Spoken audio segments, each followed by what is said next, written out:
peuple des dieux et bienvenue dans ce nouveau numéro d'État Grandeur, un nouveau numéro avec un nouvel invité et nous sommes honorés également dans ce nouveau numéro avec l'Église adventiste du 7e jour où nous allons également bien nourrir nos âmes avec cette bonne parole des dieux, avec la parole des dieux, avec notre invité l'évangéliste Marc Romary Ondoa. L'autre nom, lui-même, il va les donner parce que moi, je l'ai massacré autant de fois, alors je refuse de prononcer ces noms-là. Alors, nous vous disons shalom dans les noms puissants de notre Seigneur Jésus-Christ, que sa paix et sa grâce nous accompagnent durant cette émission Ta Grandeur. Comme d'habitude, eh bien, nous allons commencer avec le témoignage. Le témoignage, cette rubrique qui sert également à nous édifier, à édifier ceux-là qui jusqu'aujourd'hui ne croient pas encore à notre Dieu, ne croient pas encore en Jésus-Christ de Nazareth. Eh bien, sûre et certaine qu'après avoir suivi ces témoignages, vous aurez le temps de donner vos vies à Christ et de l'inviter également et de l'accepter dans votre vie comme Seigneur et Sauveur. C'est un témoignage de la sœur Rachel. Rachel, eh bien, elle était coincée, elle avait mal parqué la voiture, elle s'est étouffée parce qu'il y avait manque d'oxygène et je vous laisse également découvrir la suite. Suivons ensemble ces témoignages de la sœur Rachel. Je ne pouvais absolument pas respirer.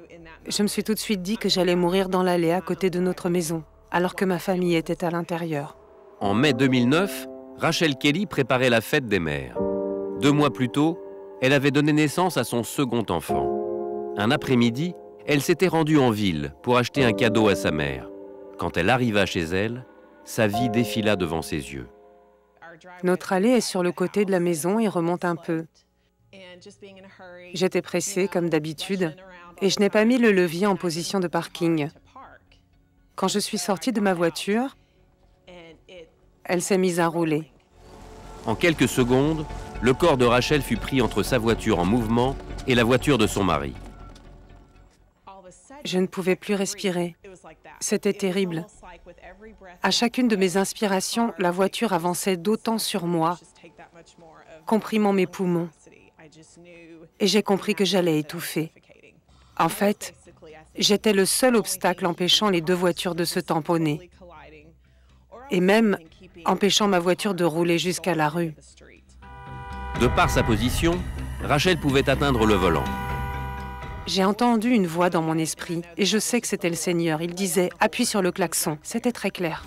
Michael, le mari de Rachel, gardait les enfants. Entendant le klaxon, il sortit en courant. J'ai vu ma femme suffoquer sous mes yeux. Et j'ai tout de suite compris que je devais vite la dégager de là. En raison de la pente de l'allée, Michael ne pouvait pas bouger la voiture par ses propres forces. Désespéré, il pria pour avoir de l'aide. Seigneur, tu m'as donné une femme extraordinaire, 2 enfants merveilleux. Ne me l'enlève pas. Je savais que son heure n'était pas venue. Au même moment, un peu plus loin dans la rue, Keith Stratford entendit le remue-ménage. J'ai entendu quelqu'un appeler à l'aide et ça m'a semblé vraiment sérieux. Je voyais les positions des 2 voitures l'une contre l'autre et l'expression sur le visage de Rachel qui montrait bien que si ça ne cessait pas très vite, elle allait mourir. Beaucoup de choses peuvent vous traverser l'esprit en quelques instants. Seigneur, tu dois m'aider, tu dois me sauver, je ne peux pas partir comme ça. Je dois rester ici pour élever mes enfants, je dois rester ici pour être la femme de Michael. D'autres personnes arrivèrent quelques secondes plus tard. Un couple qui, justement ce jour-là, avait pris un itinéraire différent. À 4, ils purent bouger le véhicule. Les secours arrivèrent peu de temps après et emmenèrent Rachel dans un hôpital voisin. Étant donné qu'elle avait subi des centaines de kilos de pression sur le haut du corps pendant plusieurs minutes, le médecin décida de la faire héliporter jusqu'à l'hôpital Vanderbilt, au cas où il y aurait des dégâts importants au foie ou des hémorragies internes. Au moment où j'ai été transférée dans l'hélicoptère, je me suis dit, je ne sais pas si je vais revoir mon mari et mes enfants, mais je sais que Dieu est avec moi. Il est là, dans cet hélicoptère, avec moi. Je savais que j'étais sauvée.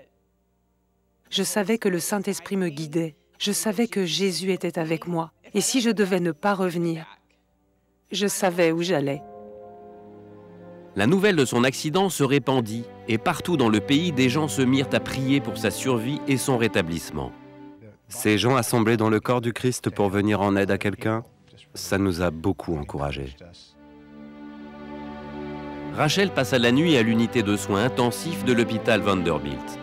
Après une batterie d'examens, les médecins furent frappés de constater qu'elle n'avait rien de cassé, aucun traumatisme au tronc ou au poumon, ni aucune hémorragie interne. Elle put s'en aller dès le lendemain matin sans avoir besoin d'une intervention ou d'un traitement. C'est grâce à la puissance de la prière des gens qui l'ont soutenue. Je sais que c'est grâce à leur prière qu'elle a pu s'en sortir ainsi, sans aucun dommage. Je pense que ça fait vraiment grandir votre foi, parce que Dieu fait vraiment concourir toutes choses pour votre bien. Il a mis en œuvre tout ce qui était possible ce jour-là. Aujourd'hui, Rachel est toujours en pleine santé et le couple a 4 enfants. Ils disent que cet incident leur a permis d'être reconnaissants et de vivre pour ce qui compte vraiment chaque jour que Dieu leur donne. Je pense qu'il est facile de se plaindre tout le temps dans notre quotidien, nos routines journalières, particulièrement quand on est une mère au foyer ou simplement une mère fatiguée de tout son travail. Mais j'ai vu avec quelle rapidité on peut disparaître et ça peut arriver à n'importe quel moment, en un instant. Alors la question la plus importante de votre vie est: où allez-vous passer l'éternité ?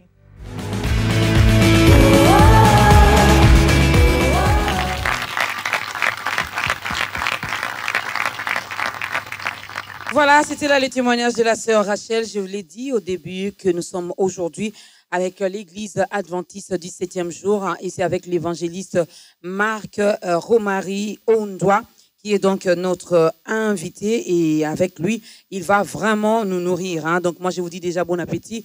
Shalom évangéliste et bienvenue. Bonjour, Maman Dorcas. Tout va bien sinon? Ça va, surtout que je vous ai en face enfin. La première fois que je vous ai vu, c'était en France. Je pars sur YouTube et puis je tombe sur l'émission Ta Grandeur. J'ai dit, ce que j'ai entendu m'a touché. Et du coup, je me suis dit un jour, peut-être que je vous verrai. Enfin, vous êtes là. Voilà, et ce jour est arrivé. Nous disons gloire à Jésus, donc gloire à Dieu qui a permis enfin que ce jour arrive. Alors, vous n'êtes pas venus seuls. Il y a les chantres qui sont là pour vous accompagner. Mais avant d'écouter la première chanson, avant même de donner les titres de cette chanson, moi, c'est le thème qui m'a un peu, pas effrayé, mais ça m'a vraiment tiqué. Les parler en langue. Oui. C'est parler à Dieu ou aux démons? Alors, question mark, quand j'ai dit, voilà, ça c'est vraiment une très, très, très bonne question. C'est un bon thème. Et j'espère qu'avec vous, on va bien manger. De toute façon, je pense que la parole est suffisante pour justement nous rassasier. Et vous avez remarqué qu'il y a un point d'interrogation à la fin, c'est-à-dire c'est une question.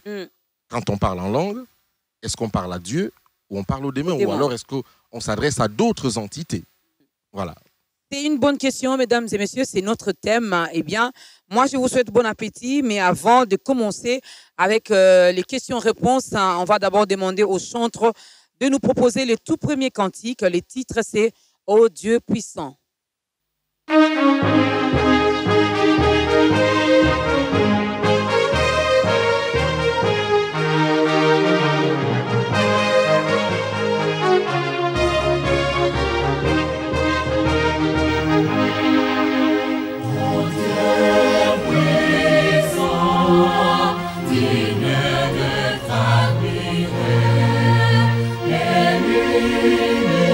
L'univers qui t'en met à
Acclamez bien, ne soyez pas timide. Est-ce que vous pouvez mieux le faire?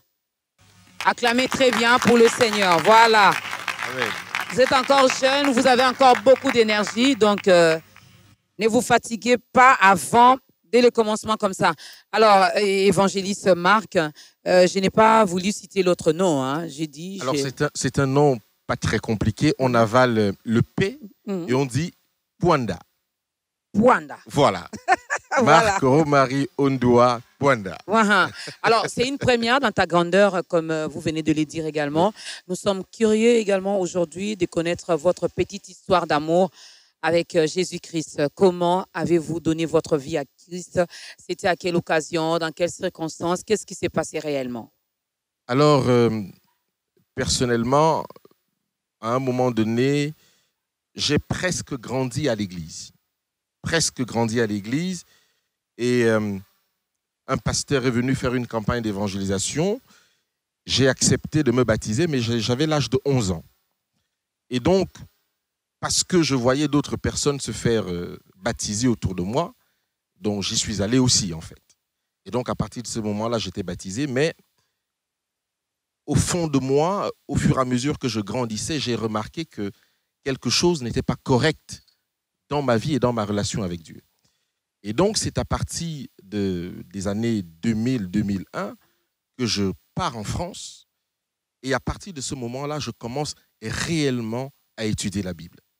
Et pendant donc que j'étudie la Bible, suite à une série de problèmes qui me sont arrivés, qui m'ont forcé d'une certaine manière à revenir à la prière et à la contemplation de Dieu, que je reçois d'une certaine façon la visitation du Saint-Esprit et qui me donne une faim et soif de la parole.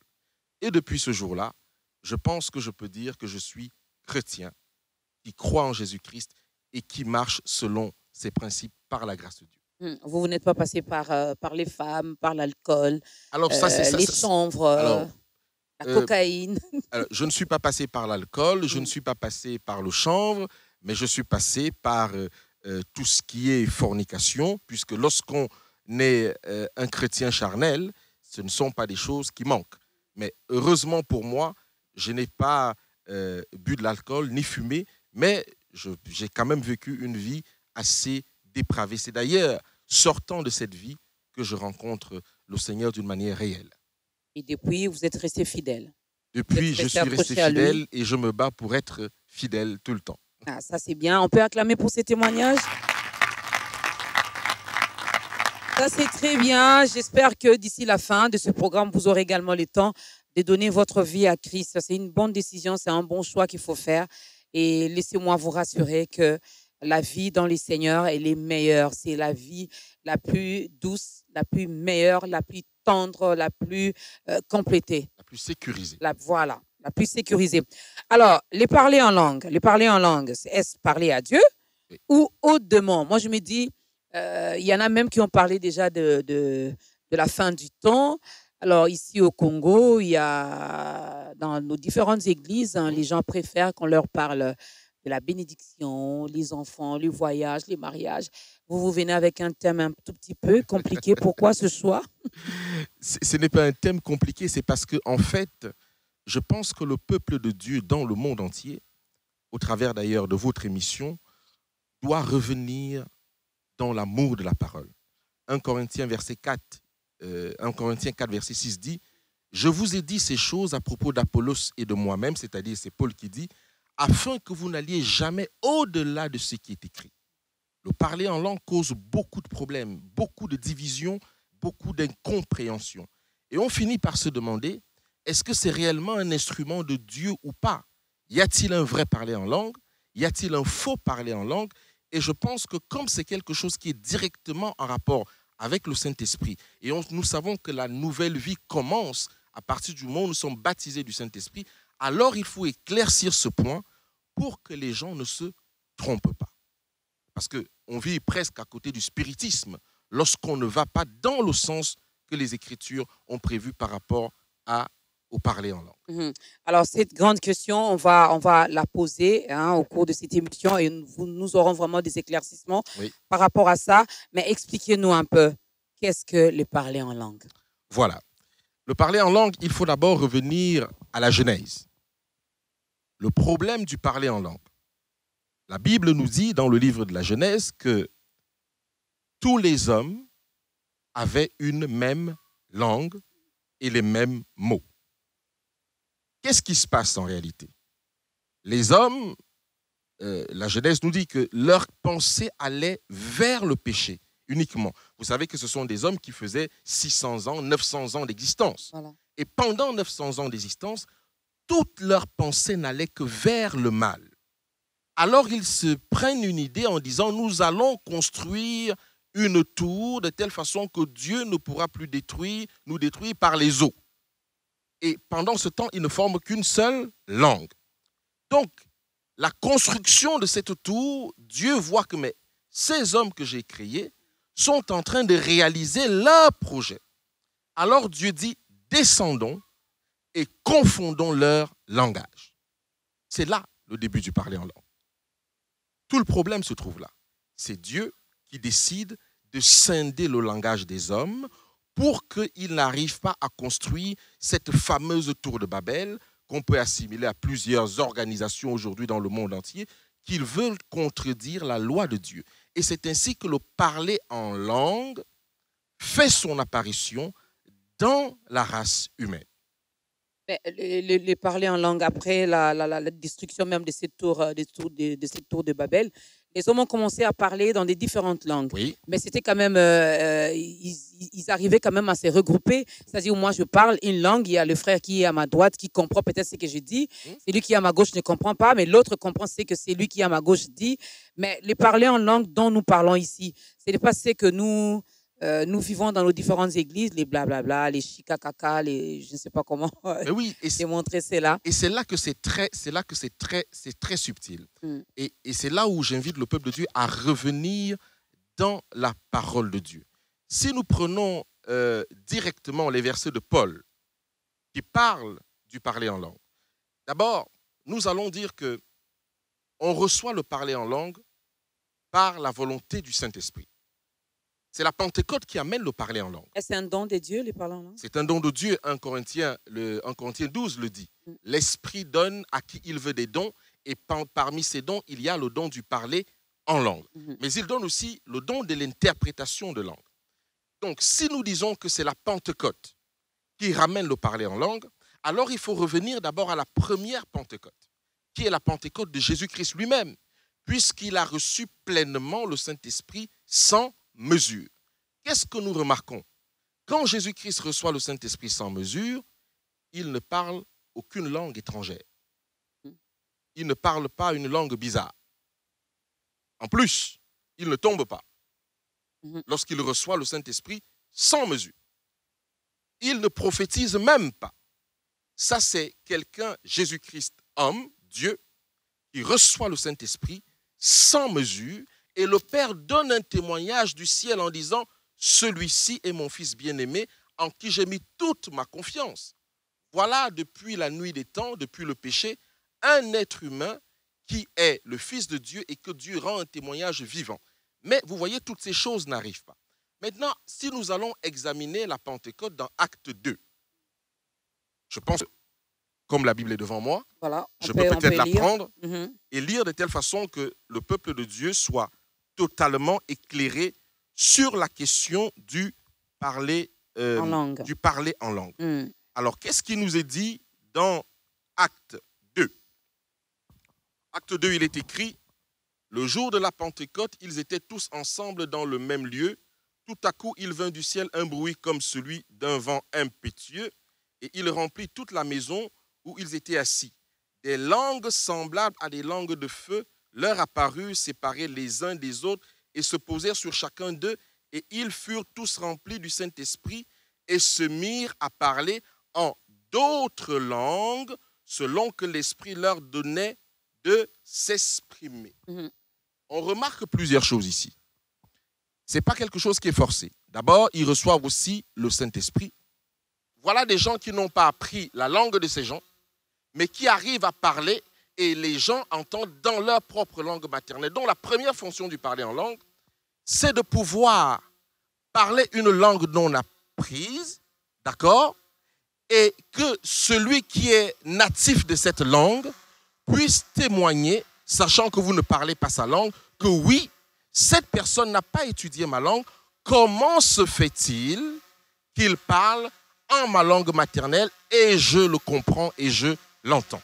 Voilà, alors on va y revenir parce que là, c'est bien, la Bible est claire là-dessus, mais la même Bible également nous parle de parler en langue lorsqu'on dit que lorsque je prie et que je me mets à parler en langue, je m'édifie moi-même. Oui. Donc, je peux également parler en langue sans pour autant que les gens qui sont tout autour de moi comprennent ce que je dis parce que je m'édifie moi-même ou encore il y a que Dieu qui peut comprendre ce que je suis en train de dire. Alors, si vous parlez une langue que les autres ne comprennent pas, comment faites-vous pour savoir ce que vous dites vous-même? Si je parle une langue que je ne comprends pas, comment est-ce que je peux m'édifier dans quelque chose que je ne comprends pas moi-même et j'estime que ça m'apporte quelque chose? On peut dire là, c'est plus vous, c'est l'esprit. Vous priez, vous êtes tellement rempli du Saint-Esprit et des fois, vous dites des choses que vous-même, vous n'êtes pas au courant que vous êtes en train de les dire. Maman Dorcas, c'est bien, c'est très vrai, mais ce que je veux dire ici, c'est que c'est la Bible qui fixe le cadre. Vous ne verrez jamais dans la Bible écrit que Dieu a parlé à un homme dans une langue qu'il ne comprenait pas. Vous ne verrez jamais ça écrit. Qu'est-ce qui est écrit dans la Bible, dans le livre d'Actes? Paul est sur le chemin de Damas. Il voit l'éclair, il tombe. Le texte dit, le Dieu du ciel parla en langue hébraïque à Paul. Pourquoi Dieu parle à Paul en langue hébraïque? Paul maîtrise au moins 6 ou 7 langues, minimum. La Bible nous donne des preuves. Pourquoi Dieu va parler à Paul en langue hébraïque uniquement? Parce que Dieu ne peut que parler à un homme dans sa langue maternelle. Parce que dans sa langue maternelle, il n'a pas besoin d'intelligence pour comprendre cela. Voilà pourquoi vous ne trouverez jamais aucun verset dans la parole de Dieu où Dieu s'est adressé à un être humain à une langue qu'il ne comprenait pas ou qui n'était pas sa langue maternelle. Pas dans les Écritures. Ce qui veut dire que si Dieu ne peut pas parler à un homme dans une autre langue que sa langue maternelle, puisque nous avons les preuves bibliques là-dessus, comment font-ils pour estimer que Dieu leur parle à une langue totalement, comment dire, inintelligible? C'est complètement quelque chose, j'emploie souvent une expression terrible, abracadabrantesque. J'aimerais bien qu'on m'explique ça, surtout que Paul dit que il n'y a aucune langue sur cette terre qui ne soit une langue humaine. Alors, je veux bien comprendre comment est-ce qu'ils le font et quelle est la preuve biblique. D'ailleurs, la Bible dit ceci, sur le témoignage de 2 ou de 3 témoins, la chose est établie. Donc, pour qu'on affirme une chose biblique, il nous faut 2 témoins, au moins 2 versets bibliques. C'est ce que ça veut dire.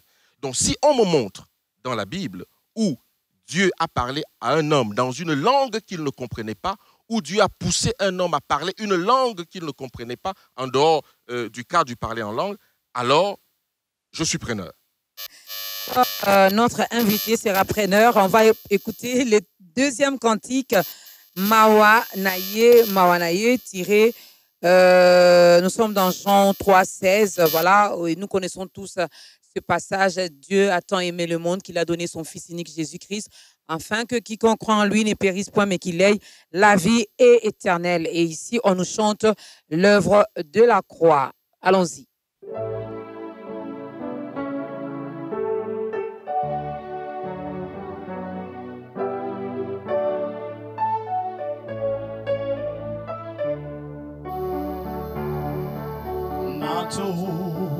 Moli misonangai nangu ba epai wapi lisale si eza Ekutaka epayanza beta Tamokelia lola pe mokili Ye alikipe akuba telangai na yena koki kozwa pa site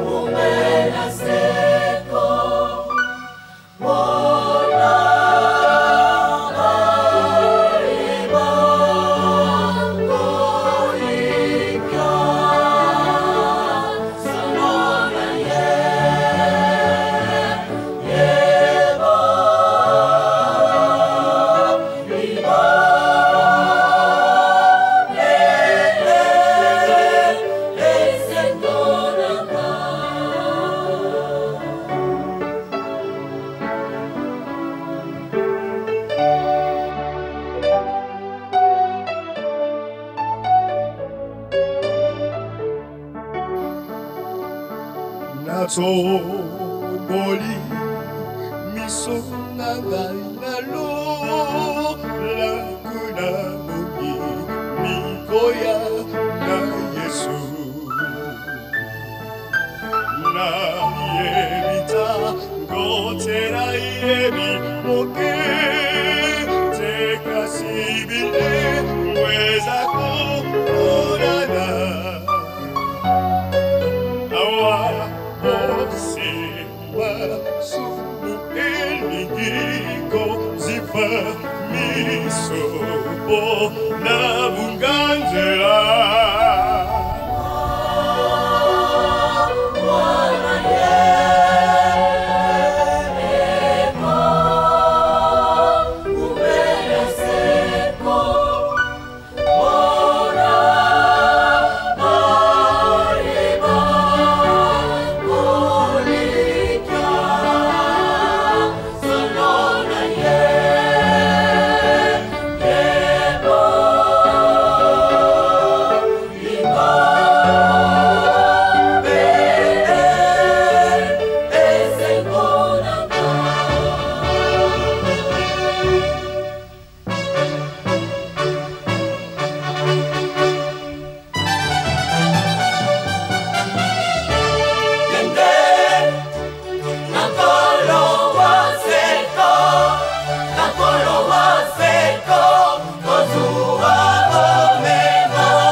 Et voilà, Dieu nous aime tellement, il nous a tellement aimés, il continue à nous aimer. Voilà, merci beaucoup à la chorale. Alors, évangéliste Marc Romary, je reviens sur cette question que j'avais déjà posée. Nous sommes aux épîtres de Paul aux Corinthiens. 1 Corinthiens, chapitre 14. Voilà. Alors, je lis le verset 2. En effet, celui qui parle en langue ne parle pas aux hommes, mais à Dieu, car personne ne le comprend, et c'est en esprit qu'il dit des mystères. Et dans notre version également, on dit que celui qui parle dans une nouvelle langue, en fait, dans une langue inconnue, il ne s'adresse pas aux hommes, mais c'est à Dieu qu'il parle. Comment expliquez-vous cela? Voilà. Alors, lorsque je parle de ça, c'est le dernier verset que je mets en évidence. Maintenant, avant de répondre clairement à cette question, nous devons d'abord revenir dans le parler en langue originale. Parce que pourquoi Paul prend la peine d'expliquer cette affaire du parler en langue? Parce qu'au temps de Paul, il y avait déjà ce problème du faux parler en langue donné par un esprit d'un autre monde. Voilà pourquoi Paul, dans les Corinthiens, veut expliquer aux chrétiens ce que c'est que le parler en langue. En revenant d'abord dans Acte 2, nous avons vu que la première fonction du parler en langue, c'est que je parle une langue que je ne connais pas, que je n'ai pas étudiée, et je la parle bien de la part du Saint-Esprit. C'est un don que le Saint-Esprit me fait. Maintenant, quand vous suivez la suite du texte de Actes des Apôtres, à un moment donné,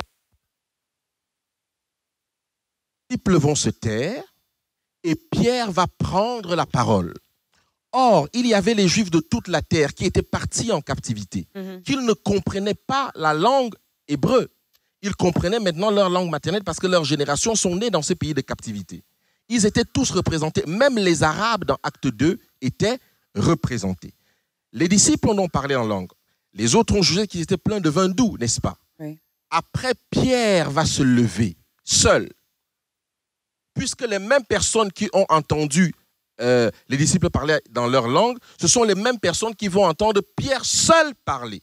Mais ils vont aussi entendre Pierre parler sa langue, mais eux, ils entendent dans leur langue maternelle. Donc, la deuxième fonction du parler en langue, c'est que je parle ma propre langue et vous m'entendez dans votre langue, dans votre propre langue maternelle. Et une autre chose que nous devons vérifier, quel est le but du parler en langue avant d'arriver dans 1 Corinthiens 14? Le but du parler en langue, dans Marc 16, il est écrit « Voici les miracles qui accompagneront ceux qui auront cru. » D'accord? Oui. Le parler en langue n'a de fonction que pour l'évangélisation. Parce que Paul dit dans le même 1 Corinthiens 14 que le parler en langue, c'est pour les païens, pas pour les chrétiens. Ce qui compte pour les chrétiens, c'est la prophétie. Je vais vous lire le verset tout à l'heure, excusez-moi. Oui. Donc, à partir de ce moment-là, on doit reconsidérer ce que nous cherchons réellement dans le parler en langue. Mais maintenant, si vous voulez que je réponde à votre question d'une manière biblique, d'après ce que le texte dit, oui, il faut simplement lire un peu la suite de ce texte. Parce qu'on ne peut pas s'arrêter à cela. J'ai une explication là-dessus, mais pour que je puisse donner cette explication, il faut que nous puissions relire justement, alors c'est 1 Corinthiens 14. Oui. 1 Corinthiens 14. En effet, celui qui parle en langue ne parle pas aux hommes, mais à Dieu, car personne ne le comprend, et c'est en esprit qu'il dit des mystères. Je suis devant vous. Je vais vous parler en langue. Et je vais parler en langue en chantant. D'accord? Et vous allez comprendre ce verset quand j'aurai fini de chanter. Juste une strophe d'un cantique dans une langue qui vous est inconnue à vous. Vous comprenez?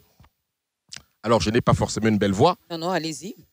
Alors, Nyan la mane vom yam vak vom molun momo te faisai abe momo te fe mintai zin momo vom yo lame te lame yayop à paradis. Je m'arrête là. Ma chère sœur, le verset dit, en effet, celui qui parle en langue ne parle pas aux hommes, mais à Dieu, car personne ne le comprend. Est-ce que vous m'avez compris? Non. Est-ce que j'étais en train de parler une langue qui est inconnue de vous? Je ne connais pas cette langue. Donc, c'est une langue inconnue de vous. OK. Le verset continue en disant que personne ne le comprend et c'est un esprit qu'il dit des mystères. C'est-à-dire, vous, normalement, quand je parle comme ça, quand je chante comme ça, vous ne me comprenez pas. Je suis en train de dire des mystères pour vous. Ce n'est pas pour moi que c'est un mystère, car je parle en esprit parce que c'est ma langue maternelle. Je ne fais pas d'effort pour ça. Donc, je suis en train de dire des mystères pour vous, mais le mystère n'est pas pour moi.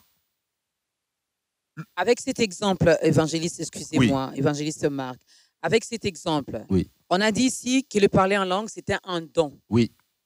C'était un don. Bien sûr. Or, dans votre chanson, vous l'avez chanté dans votre langue maternelle. C'est moi qui vous ai dit que je l'ai chanté dans ma langue maternelle. Et je vous crois. Si je ne vous l'avais pas dit, et je vous crois. Si je ne vous l'avais pas dit, vous n'auriez pas su que je parle à ma langue maternelle. Et vous aurez pensé que je suis en train de parler une langue inconnue. Oui. C'est parce que je vous l'ai dit. J'aurais pu me taire sans rien vous dire. Vous n'auriez pas su si c'est le Saint-Esprit qui vient de me permettre de parler une langue ou pas. Vous comprenez? C'est ça le problème. Maintenant, pour comprendre, pour qu'on spécifie ce que c'est que le parler en langue, il faut revenir au parler en langue originelle. Le parler en langue originelle dans le livre des Actes et des Apôtres, il est dit quoi? Ce sont, et d'ailleurs, Paul le répète à la suite ici. Paul le répète lui-même en disant, je vais vous le lire. Alors, je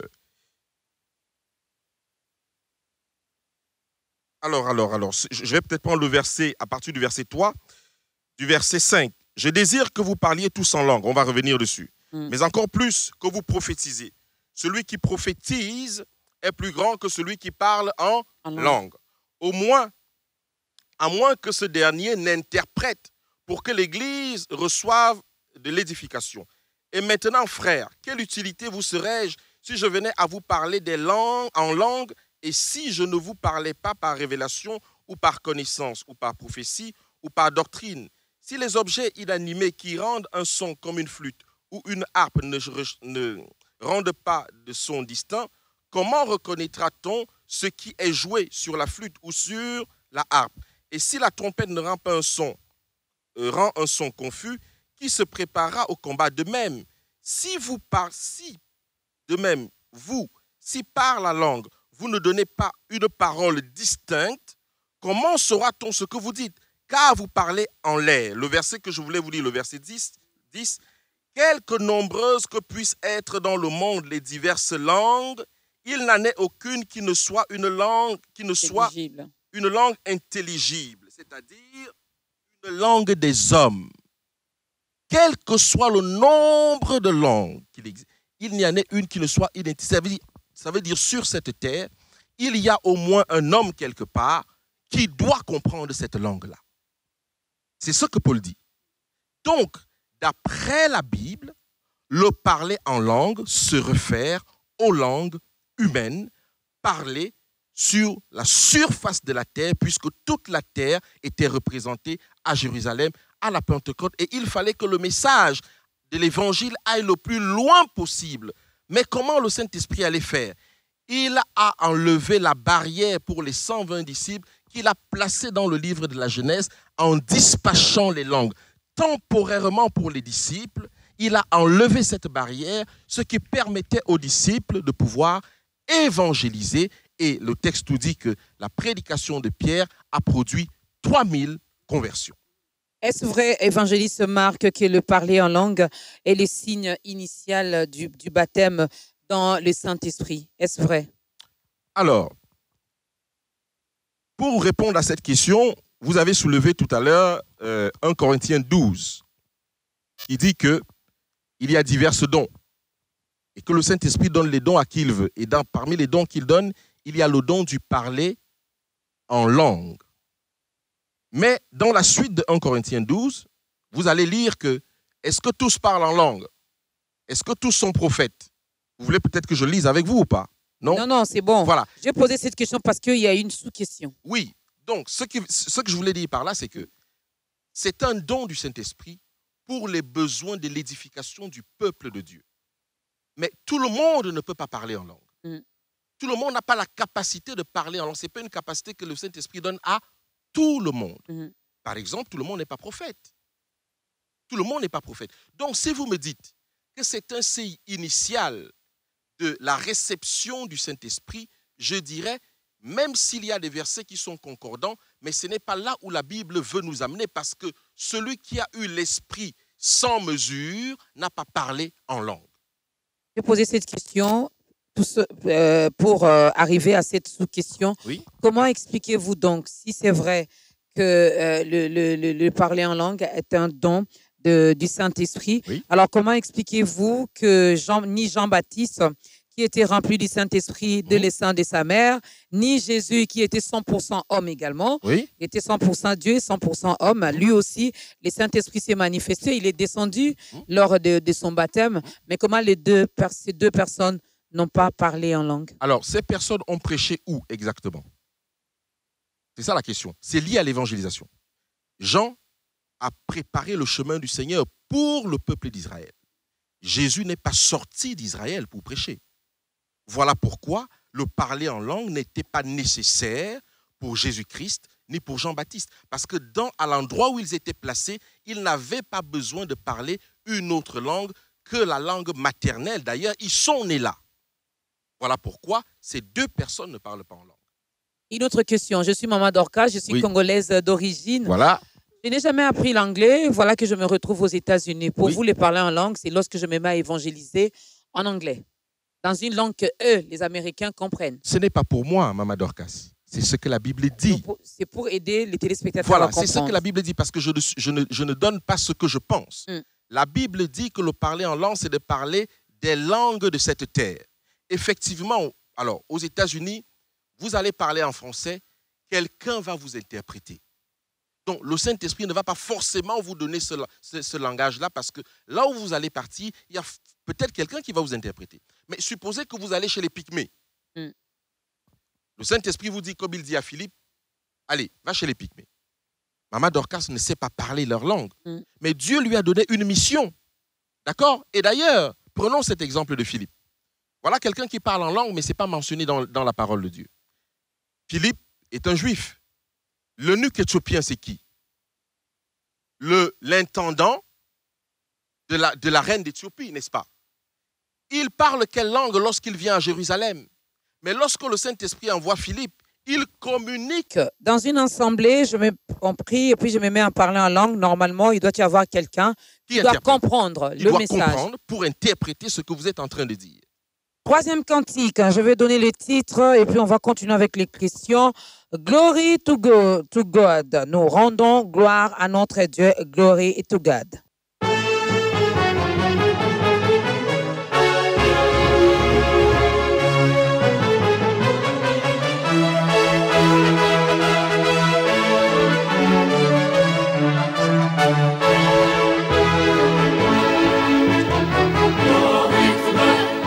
Glory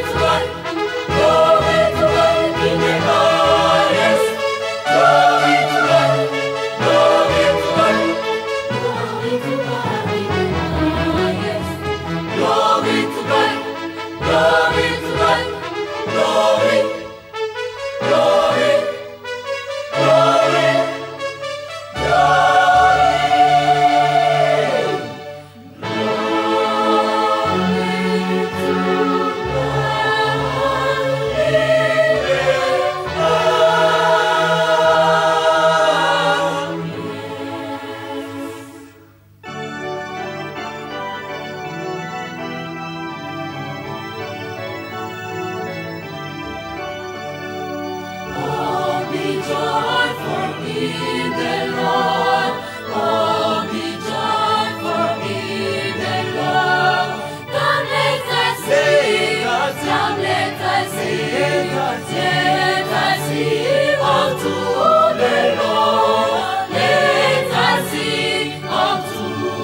Et voilà, nous rendons donc gloire à notre Dieu. C'est Dieu qui a permis que l'évangéliste Marc Romari Ondwa Pwanda. C'est cela. Ah. Je me suis exercée. Hein? Oui, alors, c'est ça. les parler en langue, c'est un don de l'esprit. Alors, j'aimerais bien qu'on revienne encore avant de poser encore cette question, de revenir un peu sur ce passage de Marc. Voici les miracles qui accompagneront ceux qui ont cru. En mon nom, ils imposeront les mains sur les malades. En mon nom, ils chasseront les démons. En mon nom, ils parleront de nouvelles langues. Voilà. Ils parleront de nouvelles langues. Vous Là, savez, on n'a pas précisé. Hein? Oui, bien sûr, on ne précise pas parce que c'est pour ça qu'on parle des langues. Et vous allez voir dans certains versets de 1 Corinthiens, si vous n'avez pas fait attention, 14, à un moment donné, langue est au singulier. Ce qui n'est pas normal. Puisque les langues dont on parle, on est en train de parler des langues de Acte 2 qui ont été données aux disciples et que les mêmes langues que l'on parle dans Acte 19 où Paul arrive quelque part, il trouve des gens qui sont baptisés, il dit de quel baptême avez-vous reçu? Ils disent le baptême de Jean. Vous n'avez pas entendu parler du Saint-Esprit? Ils disent non. Donc il va les baptiser d'eau et il va imposer les mains, ils vont recevoir le Saint-Esprit, ils vont parler de nouvelles langues. Vous voyez? Donc tout ça est lié au fait que la parole de Dieu doit aller partout dans le monde entier. Mais comment faire? Nous sommes au début de l'évangile. Comment faire pour que les gens qui sont venus à Jérusalem rentrent avec le témoignage d'un Dieu qui est venu mourir pour eux, pour leur donner la vie éternelle? Il fallait absolument lever la barrière de Genèse pour permettre à l'évangile de continuer. D'ailleurs, cela a été prophétisé dans Ésaïe aussi, que le parler en langue permettra l'évangélisation. Mais ma chère sœur, je voudrais quand même, pour ne pas perdre le fil, lire 1 Corinthiens 14 à partir du verset 22. Il est écrit, par conséquent, les langues sont un signe non pour les croyants, mais pour les non-croyants. La prophétie, au contraire, est un signe non pour les non-croyants, mais pour le croyant. Si donc, dans une assemblée de l'Église entière, tous parlent en langue et qu'il survienne des hommes du peuple ou des non-croyants, ne diront-ils pas que vous êtes fous? Ça règle un problème. Vous arrivez dans une église, non pas que je voudrais pointer du doigt le corps du Christ, mais je pointe du doigt les pratiques. Vous arrivez dans une église où dès que le pasteur dit « Oh, charara », tout le monde... Des trucs complètement abracadabrantesques. On est touchés tous au même moment par l'esprit. Non, la parole de Dieu dit « Si quelqu'un qui n'est pas croyant entre dans une ambiance pareille, il va vous traiter de fou. » C'est vrai. Paul dit non. Vous ne devez pas, ce n'est pas une pratique que vous devez avoir. Mais il continue au verset 24. Mais si tous prophétisent et qu'il survienne quelqu'un non-croyant ou un homme du peuple, il est convaincu par tous, il est jugé par tous, les secrets de son cœur sont dévoilés, de telle sorte que tombant sur sa face, il adorera Dieu et publiera que Dieu est réellement au milieu de vous. Que faire donc, frères? Lorsque vous vous assemblez les uns ou les autres parmi vous, ont-ils un cantique, une instruction, une révélation, une langue, une interprétation? Que tout se fasse pour l'édification. En est-il qui parle en langue? Que 2 ou 3 au plus parlent. C'est pour ça que je vous ai dit qu'on ne peut pas inventer des choses que la Bible a complètement décrites. Dans une assemblée, si j'arrive dans une assemblée où je trouve les gens en train de parler d'abord une langue complètement incompréhensible, qui n'a pas de fondement sur la terre ni dans les cieux, personnellement, Mama Dorcas, je sors. Parce qu'il y a un autre esprit qui règne à ce niveau. Et Paul dit que 2 ou 3 parlent. Pas plus. Et que les autres interprètent, ou s'il y a un interprète, qu'ils nous disent ce qu'ils sont en train de dire. Cela me ramène directement à cette grande question. Donc, on peut déduire que le parler en langue n'est pas parler à Dieu, mais c'est beaucoup plus aux démons par rapport à ce qui s'est fait ou qui se passe dans nos différentes églises.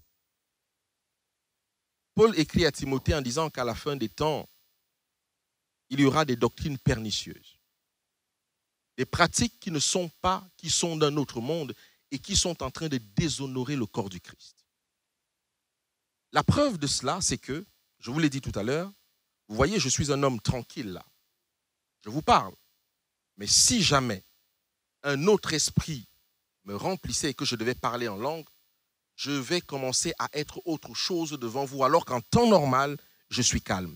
A-t-on déjà vu quelqu'un qui parle en langue dans la Bible étant aussi excité? Paul dit que je parle en langue plus que vous tous. Comment Paul est capable de parler en langue plus que vous tous? Il a totalement la maîtrise de soi. Il ne balance pas les mains n'importe comment. Il ne balance pas les pieds n'importe comment.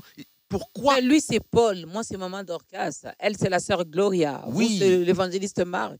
Mais Dieu... 4 personnes différentes. Oui. Mais c'est le même Dieu, donc c'est pas parce il fait ce qu'il veut. Hein. Non, il fait ce qu'il veut dans les limites que lui-même a prescrites. C'est-à-dire, quand on dit que ton frère te frappe à la joue droite, tu lui donnes la joue gauche, la première personne à respecter ça, c'est Dieu lui-même.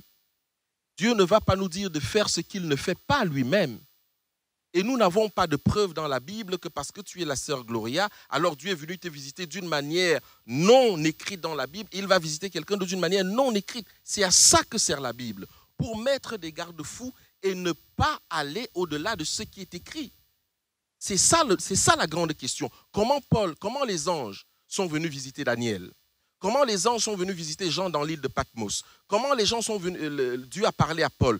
Il leur a parlé de la même manière et de la même façon, les mêmes effets se sont produits. Il a employé leur langue maternelle et nous n'avons pas d'exemple dans la Bible où Dieu a fait autrement.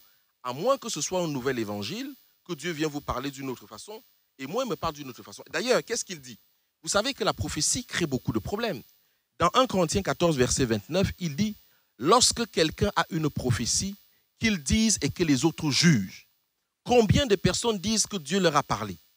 Combien de personnes prennent ça pour argent comptant? Est-ce qu'ils ont mis le garde-fou que Paul met pour qu'on ne dérape pas dans des choses complètement abominables? Non. Vous devez amener votre prophétie au milieu des frères. Vous dites que Dieu m'a révélé ceci et nous fouillons dans la Bible pour voir si ça correspond aux Écritures. Parce que si Dieu vous dit, Maman Dorcas, quittez votre mari, dans des rêves, vous voyez ça tout le temps dans des rêves, vous voyez que c'est vraiment Dieu, que vous entendez cette voix. Et vous venez me dire, Marc, depuis quelque temps, Dieu me dit de quitter mon mari. La parole de Dieu dit que l'homme ne sépare pas ce que Dieu a uni. Ce qui veut dire que Dieu lui-même ne peut pas séparer ce qu'il a uni. Alors, je vais dire à la sœur Dorcas, ma sœur, ça c'est un autre esprit qui te parle. Ce n'est pas la parole de Dieu. Vous voyez, parce que Paul dit que les autres jugent. Mais par quoi? Par la parole de Dieu. Et si le peuple de Dieu, le corps du Christ, adoptait cette méthode, 1 Corinthiens 14, verset 29, beaucoup de faux prophètes seraient démasqués. Et beaucoup seraient empêchés de dire des conneries devant le peuple de Dieu pour souiller le nom de Jésus-Christ. Mais moi, je suis un peu dérangée. Je parie que ceux qui nous regardent également, c'est peut-être le cas pour eux. Il y en a même, dès que vous commencez les cultes, ou peut-être que la personne est à la modération, ou dès que la prière commence, la personne se met à parler dans une langue. Alors, avec tous vos propos, donc on peut carrément déduire que cela ne vient pas des dieux. Alors, on va commencer à regarder la personne pour dire, ça, ce sont des démons ou comment? Ma chère sœur, lorsque la parole de Dieu est formelle, la parole de Dieu nous dit dans Timothée, il faut avoir l'amour de la vérité. Quel que soit l'homme, Galates 1 dit que si quelqu'un d'autre vient vous prêcher un autre évangile, quelle que soit sa position, qu'il soit anathème. Anathème veut dire qu'on le rejette, qu'il soit bishop, qu'il soit pasteur, qu'il soit influent dans la communauté. À partir du moment où il commence des pratiques anti-bibliques, qu'il soit anathème. Voilà ce que la Bible dit. Donc, lorsque je vois quelqu'un comme ça, qui commence à parler en langue, et je lui demande, mon frère, de quoi tu es en train de parler? Et il ne peut pas me l'expliquer. Ou je prends un interprète et l'interprète ne peut rien me dire, alors je considère qu'il est habité d'un autre esprit qui n'est pas l'esprit de Dieu. Et vous ne parlez pas en langue? Oh, nous parlons tellement de langues. Le français, et les autres comprennent seulement l'anglais, le lingala, toutes ces choses que Dieu a créées comme langue, ce sont les langues bibliques. Et nous ne connaissons que celles-là. Moi, je ne parle pas le lingala. Lorsque je prêche dans l'église adventiste ici au Congo, on me donne un interprète qui comprend ce que je dis et qui retransmet en lingala. C'est exactement ce que Paul est en train de dire. Et quand Paul dit « je parle en langue plus que vous tous », Paul parlait 6 langues. Et dans tous les pays où Paul devait prêcher l'évangile, Dieu intégrait le don de langue pour qu'il puisse prêcher en cette langue-là. Même si nous avons le rapport en grec, Paul parlait les langues de ce pays. Et d'abord, nous avons des textes où il parle le romain, où il parle l'hébreu, où il parle le parthése et autres. Donc, pour la raison de dire, je parle en langue puisque vous tous, mais je n'ai pas besoin de faire ça. Quand je suis au milieu de vous, il faut que je parle par doctrine ou par enseignement. En esprit, ça n'existe pas. Mais le problème, c'est qu'il faut redéfinir ce qu'on appelle, ce que veut dire parler en esprit. En esprit, la Bible nous dit souvent... Parce que si on me dit que Dieu comprend, au moins, c'est que moi, je suis en train de dire en langue. Mais, au moins, je peux me limiter là. Alors, je vous pose une question. Si Dieu comprend ce que vous êtes en train de dire, est-ce que vous comprenez ce que vous dites à Dieu? Comment pouvez-vous communiquer avec quelqu'un? Vous ne savez pas ce que vous dites. Mais lui, il comprend, non? Mais c'est pas l'essentiel, ça? Dans la mathématique spirituelle, c'est impossible. Dieu a besoin de ton intelligence, ma sœur, pour communiquer avec toi. Parce que s'il te parle et que tu ne comprends pas, et que toi tu parles et ne comprends pas, il y a rupture de communication. Maman Dorcas, vous êtes mariée, n'est-ce pas? Non, non. Vous n'êtes pas mariée, ok. Ça viendra, par la grâce de Dieu. Amen. Alors, vous êtes avec quelqu'un, vous partagez votre vie avec quelqu'un. Vous commencez à dire des choses qu'il ne comprend pas. Supposons, on va faire simple.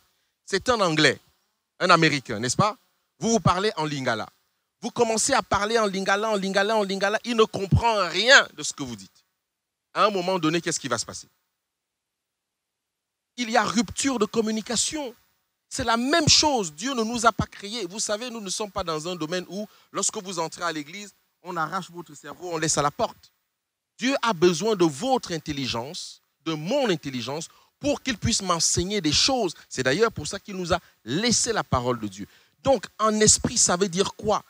L'esprit de l'homme est le récipient que Dieu a créé pour communiquer avec l'homme, de telle façon que l'homme puisse l'adorer en esprit et en vérité. C'est le rôle de l'esprit. Et c'est pour ça que c'est cet esprit-là que Satan va occuper. Lorsque vous n'allez pas dans le sens de Dieu, Satan l'occupe pour vous faire des choses, pensant que vous êtes en train de faire la volonté de Dieu, alors que vous êtes en train de faire sa propre volonté. Moi, j'aime bien que lorsque Dieu me parle, selon les textes bibliques, que je puisse répondre comme Samuel, « Me voici Seigneur, parle, ton serviteur t'écoute. » T'écoute. Voilà. Alors,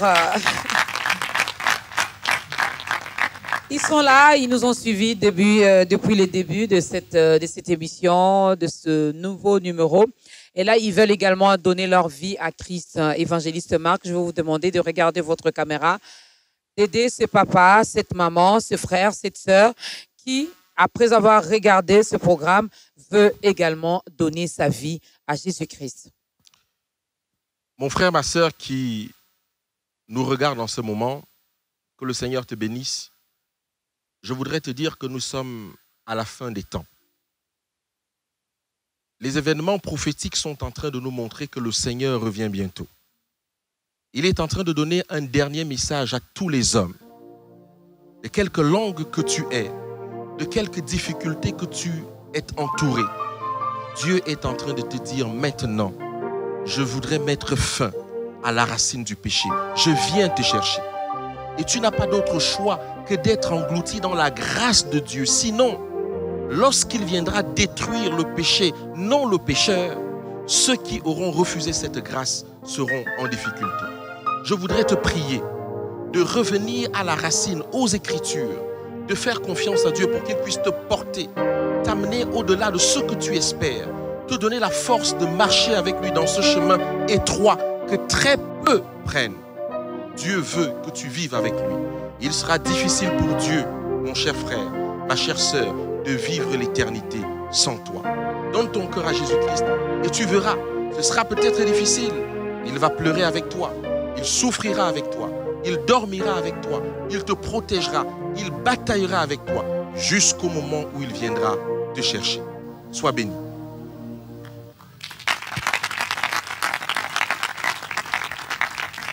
Alors, moi, je vous dis bienvenue dans la grande famille des enfants de Dieu. Et voilà, la vie dans les seigneurs, hein, c'est la vie la plus meilleure que personne ne vous ait. Si vous n'avez pas une église d'attache, contactez-nous à la fin de ce programme via le numéro qui est affiché là. Nous pourrons toutefois vous orienter. Hein, si vous êtes au Cameroun, eh bien, on peut vous orienter Vous vivez au Cameroun? Je suis en France, je vis en France. Voilà, vous êtes en France et bien, on peut vous orienter. Vous êtes au Gabon, vous êtes au Cameroun, partout. On pourra toutefois vous orienter parce que c'est bien de naître de nouveau, mais il faut également grandir. Et pour bien grandir, il faut avoir également une église d'attache. Alors, Église adventiste du 7e jour, vous avez également une grande campagne d'évangélisation qui est donc organisée par l'Alliance éternelle. Et vous êtes également parmi les orateurs. Oui, je suis parmi les orateurs et le président de ce ministère de soutien à l'évangile, de soutien à l'église, de prédication, justement. Et donc, nous organisons cette campagne d'évangélisation à l'église adventiste de Zamba, dans la commune de Mongafula, je pense, entrée Makoko. Vous entrez là, vous avez une référence. Vous entrez là, en tout cas, vous tombez sur l'église adventiste de Zamba et vous allez participer avec nous du 8 au 22 juillet, justement, à cette campagne d'évangélisation intitulée « Sortez du milieu d'elle, mon peuple ». Et ça, c'est bien. Et parmi les thèmes également, il y a tellement de thèmes, il y a également les parler en langue. Là, vous allez encore bien expliquer les choses. Voilà, je vais bien expliquer en détail les choses parce que vous remarquerez que dans cette fameuse histoire de parler en langue, c'est presque toujours la même langue. Hein? Machin truc là, c'est toujours la même chose. Vous allez trouver très difficilement quelqu'un sortir au-delà de ça. Et ça se passe que ce soit en Afrique, que ce soit en Europe, que ce soit aux États-Unis, c'est presque la même chose. Alors on parle de nouvelles langues, des langues inconnues. Comment ça se fait que les personnes parlent toujours de la même manière, formulent toujours de la même manière? Pourquoi toujours cette façon de parler? D'où vient-elle? Et là, ce jour-là, si vous venez, je pourrais vous dire très clairement, sortez du milieu de ce genre de pratique, car vous êtes des enfants de bénédiction et non des enfants de malédiction. Donc, il faudra du 8 au 22 juillet, Église adventiste du 7e jour, Église des Zamba dans la commune de Mongafula, donc à Remakoko. Vous demandez seulement, vous n'allez pas vous perdre. C'est de quelle heure à quelle heure? Alors, nous commençons, c'est marqué 17h30 à 19h30, mais nous avons reculé l'heure parce que pour les problèmes d'insécurité. Donc, nous commençons à 17h et nous finissons à 19h. Nous avons une page santé, un médecin qui vous apprend à vous soigner d'une manière naturelle, parce que la réalité, c'est que si nous n'avions pas certains organes dans le corps, les produits chimiques nous lamineraient tout de suite. Donc, il apprend à soigner certaines maladies très simples par la nature. Après, nous avons la réponse aux questions. Et après, nous prions également pour vos sujets de prière, pour vos problèmes. Et puis, nous avons l'exposé de chaque soir et nous répondons aux questions le lendemain de chaque prédication. Alors, vous avez un numéro de contact? Alors, le numéro de contact, vous en avez un sur voilà, je vais le donner. C'est les 0. Donc, si vous êtes à l'extérieur du pays, de la RDC, plus 243 9 98 94 34 49, plus 243 99 89 43 449. Moi, j'en profite également pour vous souhaiter un bon séjour. Merci beaucoup. Ici à Kinshasa. Et je salue également. Vous êtes venu avec votre épouse? Non. Malheureusement, cette fois-ci, je suis venu seul parce que ça coûtait trop cher. Mais j'ai une mission ici pour plusieurs mois. Parce que vous savez, j'aime vraiment le Congo. Je pense que ce pays est un pays béni et que l'ennemi veut mettre la main sur ce pays d'une manière forcée. Je pense que si tout le corps de Christ se lève, nous pourrons empêcher ça. Il y a une grande œuvre qui doit partir du Congo pour rayonner dans toute l'Afrique francophone, de telle façon qu'enfin, les francophones puissent parler de Jésus avec puissance. Voilà, et cela est possible. On peut acclamer pour le Seigneur. Voilà, donc j'espère que vous avez pris ce rendez-vous. Alors, évangéliste Marc Romary Ondoa, qu'est-ce qu'on peut retenir en 2-3 mots par rapport à notre thème d'aujourd'hui? En 2-3 mots, je vais choquer le peuple de Dieu. Ceux qui parlent en langue qui ne correspondent pas aux langues dont la Bible mentionne sont en train de parler aux démons. J'assume ce que je dis, c'est tout à fait biblique. Et le fait que vous, peuple de Dieu, vous l'avez entendu, vous êtes désormais responsable de vérifier si la pratique qui se fait dans vos communautés, dans votre relation avec Dieu, est biblique. À partir de là, je fais comme Pilate, je me lave les mains, j'ai fait ma part.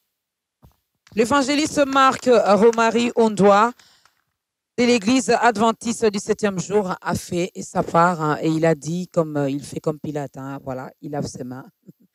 C'est à vous de prendre ou de laisser.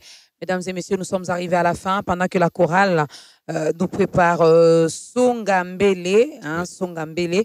On va clôturer avec ça. Moi, je dis merci à la grande équipe qui a travaillé pour que ce numéro se déroule dans de très bonnes conditions.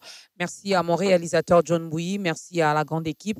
Merci à vous, évangéliste Marc. C'était un plaisir vraiment de vous rencontrer d'abord physiquement et de discuter avec vous de la parole. Le plaisir est partagé. J'espère que vous allez m'inviter à nouveau, un de ces 4 matins. Si Dieu le veut. Si Dieu le veut. Alors, on salue également Madame, votre épouse, qui nous regarde depuis la France. Oui. Donc voilà, on est suivi de partout à travers le monde. Merci à la chorale, merci papa. Merci à vous, mesdames et messieurs, d'avoir suivi avec beaucoup d'attention ce numéro d'État Grandeur. Le rendez-vous est fixé donc la semaine prochaine dans un autre numéro avec un nouvel invité. Donc d'ici là, portez-vous bien et que notre Dieu vous bénisse. On va s'élever et on va écouter les tout derniers cantiques.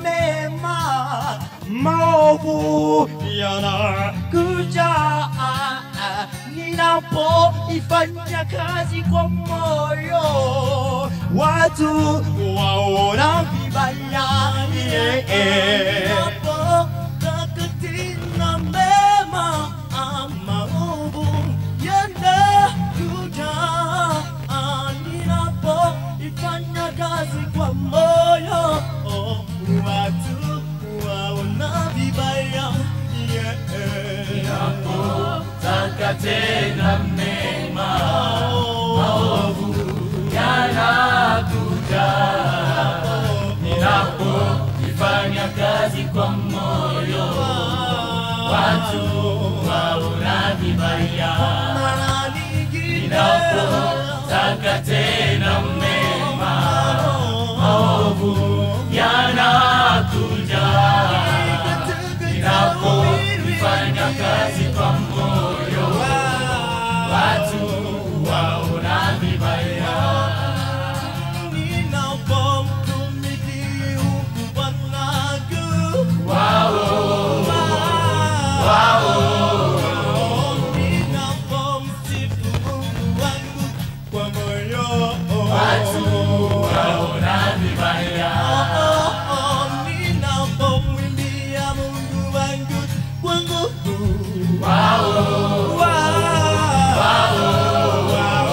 ninapomsifu Mungu wangu kwa moyo, watu waona vibaya. Nifanya nini? Achana nao. Nifanya nini mimi? Wewe songa mbele.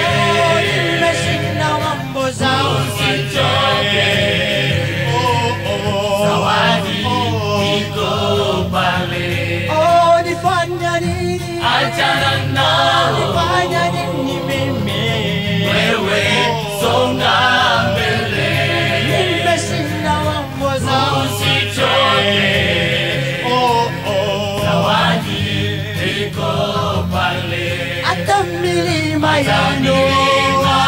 inuke, hata mahali chafuke, hata matatizo yawe mbele, songa mbele, songa mbele.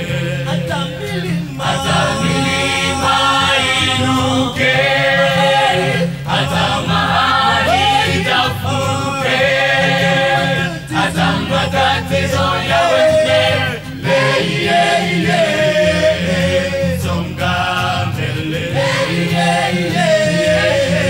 songa mbele.